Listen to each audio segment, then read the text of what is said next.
그 개 같은 웃음소린. A girl runs through a dark forest, terrified.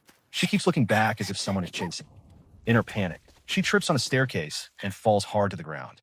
Her face is bruised, her body scraped, and she can only let out a weak moan as she tries to call for help. She is not alone, even if she cannot see them. This is everyone is there.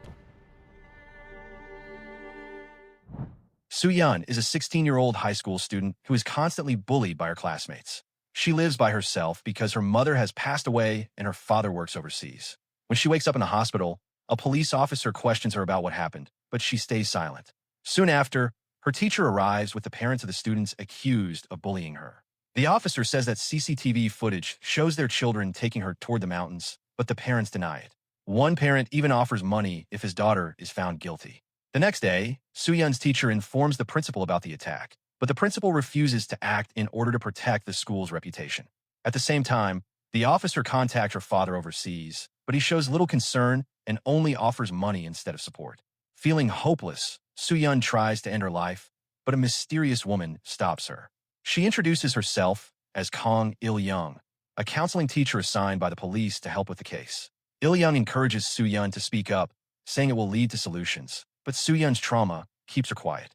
Realizing she cannot force her, Il-young gently tells her to rest and promises to help her through what comes next. That night, Soo Yeon dreams of running through a dark forest where she sees her own dead body.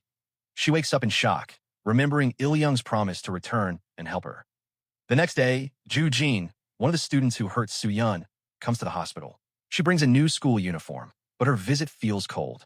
Soo Yeon looks down, knowing there will be no apology. Her fear is confirmed when Joo Jin leans in and quietly warns her not to tell the police. After the threat, she leaves, not realizing that Il-young has been listening from behind the curtain. Later, Il-young brings Soo Yeon to her apartment and offers to stay with her whenever she feels lonely. Curious, Soo Yeon asks why she is helping so much. Il-young explains that what she needs right now is not judgment or avoidance, but the support of an adult who understands her. The next day, they walk together through the neighborhood. Suddenly, Soo Yeon sees someone familiar and runs after her. Il-young follows quickly but accidentally bumps into someone unexpected. It is Jung Yeon, Soo Yeon's twin sister, the person Soo Yeon was chasing. Unlike Soo Yeon, who is quiet and reserved, Jung Yeon is bold and outspoken. Soo Yeon stops in shock, unable to believe she is seeing her after so many years. But Jung Yeon shows no reaction and walks away without speaking.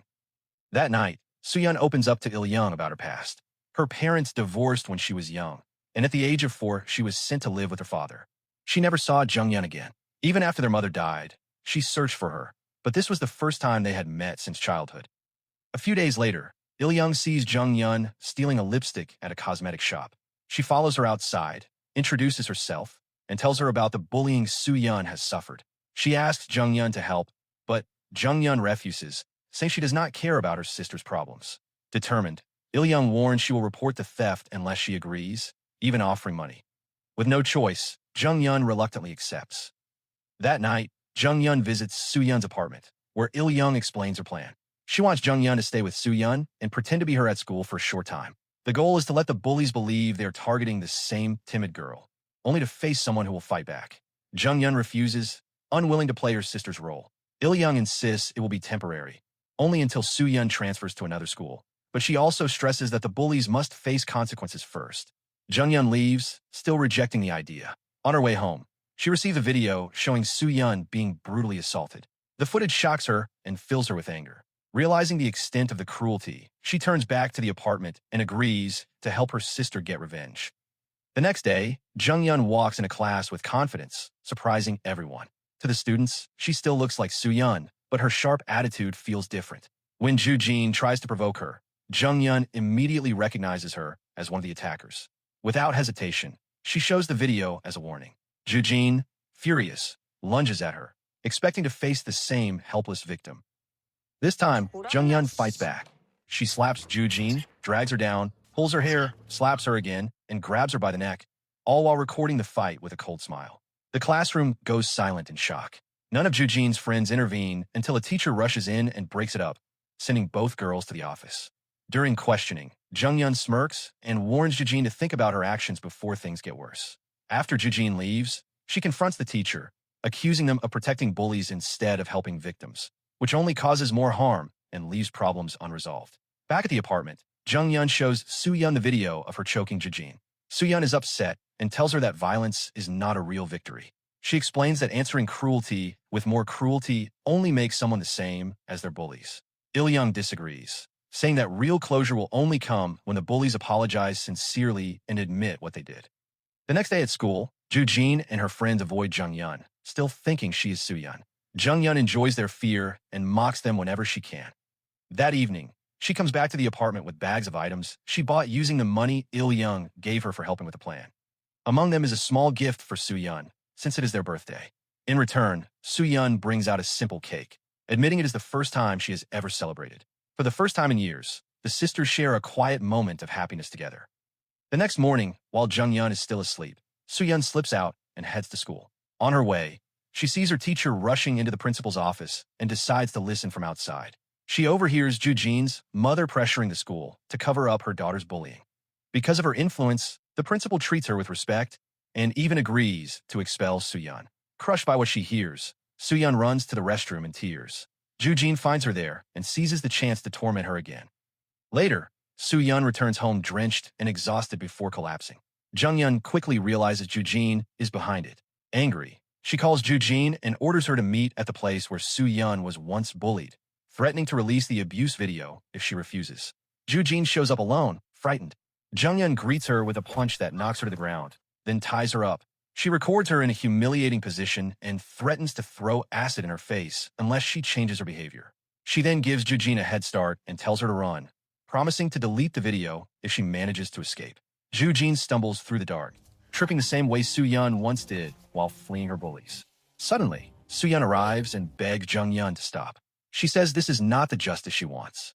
Soo Yeon begins untying Jujin, but Jung Yeon tries to stop her. Moments later, Il-young appears and orders Jung Yeon to end it. She calls the police, but hides the twins' involvement. Soon after, officers find Jujin unconscious and take her to the hospital. When Jujin's mother hears about what happened, she blames Soo Yeon and files a report. At the station, the police notice something unusual. The girl in custody does not act like the timid victim they met earlier. While Jung Yeon is being questioned, Il-young quietly appears in a room, unseen by others. With no evidence against her, Jung Yeon is released. As she leaves, Il-young fades away and is never seen again. On her way home, Jung Yeon is suddenly confronted by Jujin's mother, who tries to attack her in the street. Police officers step in to separate them. Furious, the woman demands to know why she hurt her daughter. Jung Yeon stays calm, claiming she was simply with Jujin when the girl fell by herself. Then she changes her tone and reveals the truth. She is not Soo Yeon, but her twin sister. The real Soo Yeon, she explains, is at home, still traumatized by the bullying. Jung Yeon declares that she will take down every bully who hurt her sister. When asked who put her up to it, she says the school's counseling teacher was behind it all. But when the police investigate, they find no record of anyone named Il-young. They rush to Soo Yeon's apartment, only to find it completely empty. Meanwhile, Jujin wakes up in the hospital. Still weak and confused, she tells the investigators that Soo Yeon was talking to herself during the attack. Slowly, the truth becomes clear. Jung Yeon never existed. Il-young never existed. They were both creations of Soo Yeon's mind. The night of the assault had broken her mentally. To cope with the trauma, she imagined Jung Yeon, a brave twin who could fight back, and Il-young, a caring adult who could protect her. In reality, every plan and every act of revenge was carried out by Soo Yeon alone.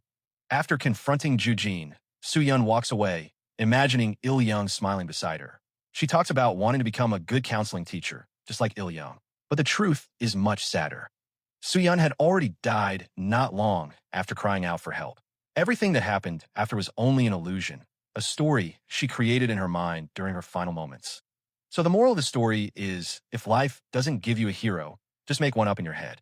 But maybe don't go full action movie revenge mode.